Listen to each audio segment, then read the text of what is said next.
দেখো বন্ধুরা, একটু বের হয়েছি, ঘুরতেছি একটু। এই দেখো কি সুন্দর,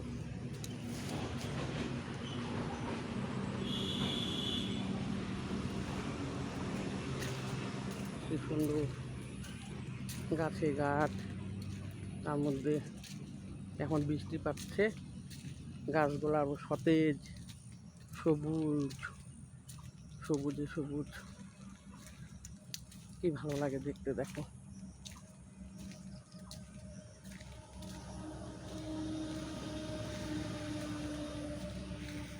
খুব সুন্দর লাগতেছে দৃশ্যটা, প্রকৃতির দৃশ্যই সুন্দর।